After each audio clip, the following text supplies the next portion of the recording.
BSSS Rhythm. BSSS Rhythm. BSSS Rhythm.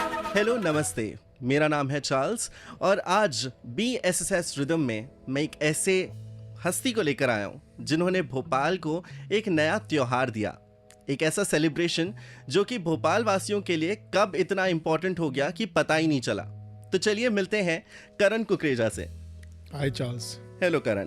करण, आपने भोपाल को एक नया त्योहार मनाना सिखाया है, वो कौन सा त्योहार है? प्लीज़ हमारे दर्शकों को बताएं। मुझे बहुत अच्छा लगा आपने ये बात इस तरह से बोली कि भोपाल का त्यौहार, क्योंकि कहीं ना कहीं ये बहुत क्रिटिकल थॉट रहा है शुरू से इस फेस्टिवल को करने के पीछे, जिसका नाम जिफलिफ है। और बहुत क्लियर कट एलिमेंट ये रहा है कि भोपाल में वाइल ग्रोइंग अप हमारे लिए ये चीज़ें होती नहीं थी, या होती भी थी तो बहुत एक स्पेसिफिक लाइन ऑफ थॉट की होती थी जो गवर्नमेंट करा रहे हैं, डिपार्टमेंट्स करा रहे हैं, एंड वो बहुत अच्छे होते हैं अनडाउटेडली, बट बहुत सारी ऐसी स्पेस उसके चलते मिस हो जाती है जो नई है, कॉन्टेम्प्रेरी है और बहुत खूबसूरत है। तो कहीं ना कहीं ये थॉट आया क्योंकि मैं 10वीं के बाद यहाँ से निकल गया था और वहीं से जब बाहर की दुनिया देखी तो लगा हम बहुत मिस करते हैं। And I think no student should feel the element of missing out on something because of the city they live in. Right. तो to fill up that gap, this is a small effort from our side कि इस तरह का एक festival जो बहुत कुछ परोसे आपके लिए, शहर के लिए, यहाँ के बच्चों के लिए, स्टूडेंट्स के लिए, वो किया जाए। और जिफलिफ की शुरुआत हालांकि गुड़गांव से हुई थी, बट आज के दिन we have done about 10 editions and उसमें से 6 एडिशंस हमारे भोपाल के हैं, 2 गुड़गांव के हैं, 2 रायपुर के हैं, and we have done multiple single day small events under GIFLIF. तो आई थिंक जिफलिफ देखते ही देखते आपने शुरुआत करी भोपाल से, लेकिन देखते ही देखते ये लिटरेचर फेस्टिवल भोपाल ही नहीं बल्कि रायपुर और गुड़गांव के लिए भी एक बड़ा त्यौहार बन गया। और हम जैसे देखते हैं कि कई बार लिटरेचर फेस्टिवल्स इतने देखने को नहीं मिलते हैं, खासकर अगर हम सेंट्रल इंडिया की बात करें तो यहाँ पे इतने लिटरेचर फेस्टिवल्स होते ही नहीं हैं। लेकिन आप वो एक कल्चर लेकर आए और इनफैक्ट बहुत ग्रैंड लेवल पे लेकर आए। तो वो आप पहले IIT रुड़की में थे, तो वहाँ से वापस भोपाल आने का सफ़र कैसा रहा? वो कैसे आपने डिसीजन लिया कि मैं वापस आऊँगा अपने शहर? एक्चुअली जिफलिफ की शुरुआत गुड़गांव से हुई थी। ओके। और इसका नाम originally was Gurgaon international film and literature festival. Oh, that's the actual full form of GIFLIF. तो पहले अननोन फैक्ट बट पहले एडिशन के बाद इसको और सिटीज़ में ले जाने का प्लान बना। और भोपाल ऑफ कोर्स एक रास्ते में एक शहर था ही जिसमें आना था, क्योंकि मैं यहीं पे पढ़ा था। जब कोई एक्टिविटी कर रहे हो तो you would want to do it in your own city, right. तो यहाँ पे भी उसको लेकर के आए। और मैं हालांकि उस समय भोपाल में रहता नहीं था, और अभी भी मोटा मोटी भोपाल में मेरा रहने का पीरियड इस जिफलिफ के अराउंड। कोविड के बाद चीज़ें थोड़ी सी चेंज हुई हैं, राइट। कोविड के बाद तो आप यहीं बस गए थे हम लोग भी, but essentially the idea is to do this festival at a location. वहीं पे 6 महीने रुको, 4 महीने रुको और फिर अगली लोकेशन के लिए निकल जाओ, राइट। सो या बट भोपाल आना हुआ, कोइंसिडेंटली हुआ, और बहुत अच्छा एक्सपीरियंस रहा। मतलब to come back to this city and to be able to give it in some way certain things. Right. So Karan, ये भी बहुत बार हमने देखा है कि ये जो Bhopal school of social science है, यहाँ के बच्चे बहुत ज़्यादा पार्टिसिपेट करते हैं, बहुत ज़्यादा पसंद करते हैं जिफलिफ को। तो ऐसा क्या कारण है कि बच्चे और यूथ क्राउड स्पेशली, हालांकि आपका जो इवेंट है वो बच्चों से लेके एल्डरली सभी लोगों के लिए है, लेकिन जो यूथ है वो ज़्यादा अट्रैक्ट होता है। व्हाट इज़ द रीज़न कि यूथ क्यों इतना ज़्यादा अट्रैक्टेड रहता है आपके इवेंट से? मेरे ख्याल में मुझे जो समझ आता है ना, यूथ इन जनरल किसी भी इवेंट को भरता है। इन जनरल चैलेंज ये हो जाता है जहाँ पे ऑडियंस नहीं जाती है और वो हमको बहुत लिमिटेड ऑडियंस दिखती है, तो हमको ऐसा लगता है ये बुजुर्गों के लिए है, राइट। बट ऐसा होता नहीं है। At the end any event if it has to be filled up, it will be generally, यार 40 साल का इंसान 100 में से 10 का मन करेगा मैं घर से बाहर निकलूं, पर 25 साल के बच्चे का ना 100 में से 90 का मन करेगा मैं एक फेस्टिवल में जाऊं। तो अगर वो फेस्टिवल उनको अट्रैक्ट कर रहा है तो वो आएंगे। And I think one of the key elements which we have been thinking about while doing GIFLIF is platform की तरह इसको एक क्रिएशन करना, वो एलिमेंट्स को टटोलना जो यंगस्टर्स के लिए हमें लगता है ज़रूरी है, और वो एलिमेंट्स को भी लेके आना जो यंगस्टर्स सुन रहे हैं, जो वो चाहते हैं कि हम लेके आएं। Right. So while we do a lot of things that we want to bring in, we also listen to their vibe, what is that they are wanting. हाँ, we do filter out certain things. Right. कुछ चीज़ें हमें लगता है कि बच्चे चाह भी रहे हैं, but if you don't think that fits in well. Right. So for example, अभी हम लोग म्यूजिक फेस्टिवल कर रहे हैं. So we know a lot of youngsters are looking out for certain artists. And हम चाह रहे थे उनको बुलाना. Right. But whenever we do invite any artist, the first thing we go on while inviting them is check out their live performances. Right. And we realize a lot of these artists don't even sing. It's a -1 track which is being Music पे played. ज़्यादा Music focus. होता ही नहीं है. So मैं lip sync कर रहा हूँ. And it's a common phenomena. It's something which is so common now, and we feel sad for these students कि आपको नहीं पता है. तो ये बहुत क्रूशल चीज़ें होती है कि क्वालिटी चेक करते हुए ही हम किसी आर्टिस्ट को इन करते हैं फॉर द फेस्टिवल.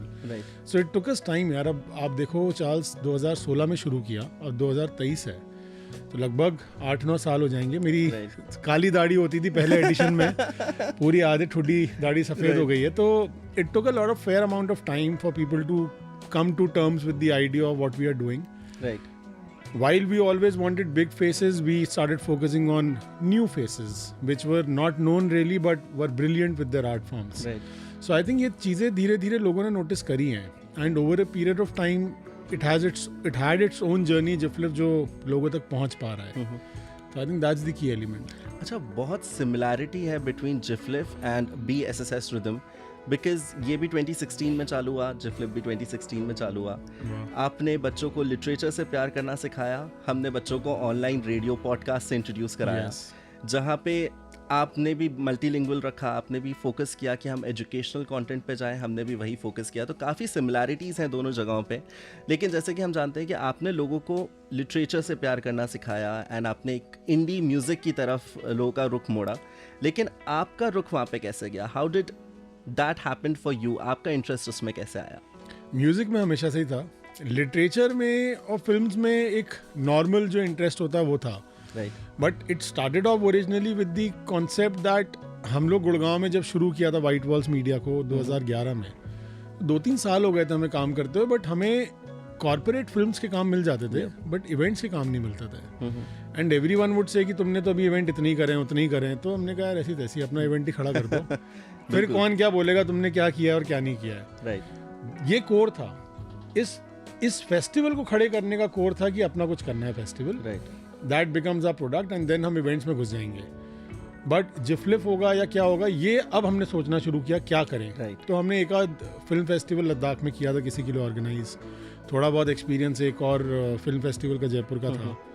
तो हमने कहा चलो यार फिल्म है, लिटरेचर है, कुछ इसको मिक्स करके बनाते हैं. ये दोनों अलग अलग तो बहुत हो गए हैं देश में, बट दोनों को अलग अलग एलिमेंट्स को एक साथ ला करके एक प्लेटफॉर्म बनाते हैं. तो film and literature became the core.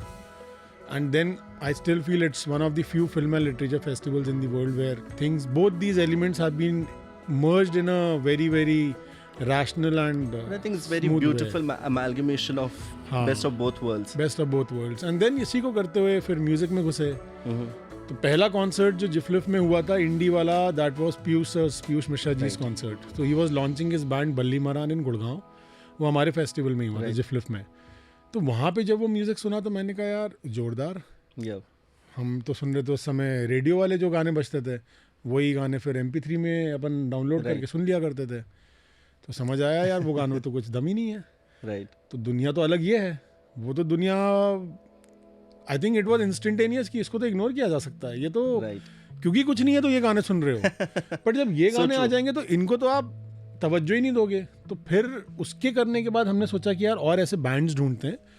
फिर हमने दूसरा बैंड ढूंढा कबीर कैफे. राइट. और उनको भोपाल वाले एडिशन में इंट्रोड्यूस कराया. Bhopal loves Kabir cafe. So just imagine, I think most of the credit goes to you क्योंकि आप उनको इतनी बार यहाँ पे लेकर आए कि लोगों ने एक नया एक सेगमेंट सुना. देखो हम तो 3 या 4 बार ही लाए. उसके बाद लोगों ने हमारे थ्रू बुलवाया and that would have been at least 50 times now. True. हमने कभी नहीं इमेजिन किया था that we would call a band randomly and उस बैंड के साथ इतना लंबा एसोसिएशन हो जाएगा. Not only Bhopal, and consistent fan base. मतलब यार हमने एक महीने में भोपाल जैसे शहर में उनके 2-2, 3-3 शोज कराए हैं. Right. Which is a lot for a city like Bhopal. But again तो ये जब हमने देखा ना, हम जो सोच रहे हैं कि ये म्यूजिक तो जोरदार है, ये ऑडियंस भी देख रही है, उनके सामने रखने भर की दे रही है. फिर हमने और बैंड्स को बुलाया, फिर हमने अलिफ बुलाया, समर मेहदी बुलाया. फिर करते करते ऐसे आर्टिस्ट हम बुलाते जा रहे थे. कोविड आ गया. अब जब Right. कोविड आ गया तो लिटरेचर फेस्टिवल में हम एक आध बैंड दिन में रखते थे, तो कोविड में परमिशंस नहीं मिल रही थी। लिटरेचर इवेंट ऑडिटोरियम या एम्फी थिएटर थोड़ा सेटअप वैसा रहता था। तो अब आप सोचो ना, लिटरेचर इवेंट कर रहे हो, पूरी जनता फैली हुई है, वो इंटीमेसी खत्म हो गई। राइट, तो ये तो क्लियर हो गया था, लिटरेचर फेस्टिवल तो हम नहीं कर पाएंगे क्योंकि सोशल डिस्टेंसिंग बहुत Social crucial distancing element important था, था। right. आप सोचो ना, सिनेमा हॉल में लोग बैठे हैं 20-20 फीट दूर, सीटियों की वाई भी नहीं है। ट्रू, तो it was a failed idea कि सोशल डिस्टेंसिंग में आप मूवीज देख लो, क्योंकि these are social gatherings. Right. मतलब ये सामूहिक गैदरिंग हो रही है कि सब मिल के इसको बनाते हैं माहौल। तो फिर हमने बोला क्या करें, फिर हमने कहा इशू क्या है, social gathering, social distancing. Right, तो चलो सोशल डिस्टेंसिंग पहले ले आते हैं। तो सोशल डिस्टेंसिंग ले आए, लोग दूर दूर खड़े हैं। अब क्या कर सकते हैं, तो ये क्लियर हो गया म्यूजिक फेस्टिवल ही कर सकते हैं। बट कैसे, सब दूर दूर खड़े हैं तो कैसे मैनेज करोगे? हमने कहा बीच में कुछ रख दो। तो क्या रख दो? बीच में गाड़ियां रख दो। तो गाड़ियां रख दी, वो उनका फिल्टर पॉइंट हो गया, और लोग अपनी गाड़ी के आजू बाजू, तो ड्राइव इन ही कर दो। राइट, तो करते करते उतने में थोड़ा बहुत ऑनलाइन देखा तो ड्राइव इन का ट्रेंड आ रहा था। भोपाल में एक drive in that was a huge success. I mean, that was the first time या कि ऐसा कुछ लोगों ने, और इतने मैसिव स्केल में लोगों ने देखा। इंडिया खासकर में भोपाल के लोगों ने पहला देखा। प्राइवेटली ऑर्गेनाइज्ड इवेंट था वो। मतलब True. Just imagine bands like Indian ocean, Kabir cafe, अलिफ, नारंग एंसेम्बल, ये इन सब का एक साल में पहला शो था। Most loved indie bands. हाँ, most loved indie bands. And पहला ड्राइव इन किसी और ने भी कोविड में कोशिश करी थी करने की, but they were not able to pull it off. It's a tough game to pull off, Right. But we were able to do that, and that too in a city like Bhopal. And ticketed show किया था वो, True. क्योंकि 100 ही जैसे कि गाड़ियां अभी आपने बोला कि it was difficult to do that kind of thing. तो अगर मैं आपसे पूछूं कि क्या difficulties आए in the entire duration of doing JIFLIF and Indistan? Difficulty सबसे पहला आता है एक शब्द, नो। किसी को भी कुछ बोलो, नो, ये नो, ये हो सकता है, नो। ये नो जो है, अब तो एक्चुअली हमको आदत हो गई है। तो अब कोई नया आदमी आता है, कुछ पिचिंग कर रहा होता है, बोलता है अरे यार, डिमोटिवेट हो जाता है कि अरे नो। मैंने कहा यूज्ड टू हो जाओगे यार। True. 2 येस का वेट करते हो अब आप, 100 नो को तो इग्नोर कर देते हो। हाँ ठीक है, चलो अगला, चलो अगला। तो नो बहुत हो रहे थे कि नहीं कर सकते। होता है ना, हमारी मानसिकता होती है पहले ही हम किसी चीज़ को नेगेट कर दें, ये तो हो ही नहीं सकता। True. परमिशन, अरे ऐसा तो हो ही नहीं सकता। आप सोच रहे हो कोविड में ऐसा कैसे हो सकता है, ये कैसे हो सकता है, आर्टिस्ट कैसे आएंगे, फ्लाइट्स कैसे होगी, स्पॉन्सर्स कैसे आएंगे, टिकट्स कितनी निकालोगे, टिकट्स निकल पाएंगी क्या, क्योंकि टिकट का कल्चर तो हमारे शहर में है ही नहीं। True. और ड्राइव इन कर रहे थे, तो ड्राइव इन में क्या ज़रूरी है, 100 गाड़ी के बाद 101 गाड़ी नहीं आ सकती। हाँ, तो हम जिफलिफ जो पहले एक लिटरेरी फेस्टिवल फ्री करते थे, जिसमें 10-15 हज़ार लोग, 20 हज़ार लोग भी आ जाते थे, अब ड्राइव इन में 100 की 101 भी गाड़ी अंदर घुस नहीं सकती, तो फ्री तो नहीं कर सकते। राइट, हमने कहा छोटे से टिकट अमाउंट रखते हैं, 500 रुपये, जिससे हमें कोई फ़ायदा नहीं होना था, बस ये फिल्टर लग जाए। एंड 10 दिन में हमारे टिकट सोल्ड आउट। राइट, मैंने कहा यार, जनता तो है, ये हम ही लोग सोच के बैठे हैं यहाँ पे जनता कि नहीं होगा, टिकट नहीं लेकिन खरीदेगी, हो टिकट रहा नहीं है। खरीदेगी। बट वहाँ से एक लेवल ऑफ कॉन्फिडेंस अप हुआ। फिर हमने अगले साल एक कॉमेडियन म्यूजिक फेस्टिवल किया, विच इज़ 2022 में। राइट, वहाँ पे भी लोग आए। तो मैं ये नहीं कह रहा 6,000 लोग डे 0 पे आ जाएंगे, बट 100 से 200 है, 200 से 500, 500 से 1000, ये होता हुआ दिख रहा है। राइट, तो चैलेंजेस अभी भी हैं, स्पॉन्सर्स आ रहे हैं, नहीं आ रहे हैं, बाहर के लोगों का इंटरेस्ट कम रहता है। बट आई थिंक यार, अब हमने जब जब सोचा है करना है, तब तब कर लिया है। तो वही एलिमेंट अब रखते हुए चल रहे हैं कि करना है तो करना है, राइट। कैसे क्या वो हो जाएगा। बट आई थिंक हमें ऐसे भी लोग दिखे जो कि अटेंड कर चुके हैं जिफलिफ, और अब भोपाल में नहीं है, बाहर है, लेकिन सिर्फ जिफलिफ के लिए they are ready to come back to the city to attend the event. बहुत, मतलब अभी हमने अपना ट्रेलर ही पोस्ट किया, तो वडोदरा से एक हैं, वो बाइकर हैं, right, and he had come in last time.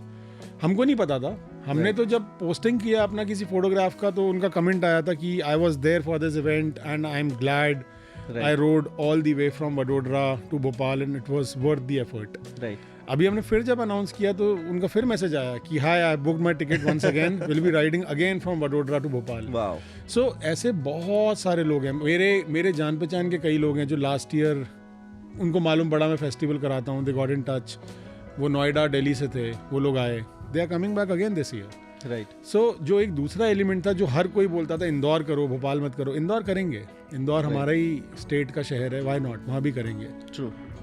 But प्यार तो प्यार होता है ना, प्यार भोपाल से। तो भोपाल, और मुद्दे की बात, ये हमारा बहुत क्लियर थॉट है, फेस्टिवल अगर बनाना है और बाहर के लोगों को ड्राइव करना चाहते हो एक सुंदर शहर होना बहुत ज़रूरी है। बहुत ज़रूरी है।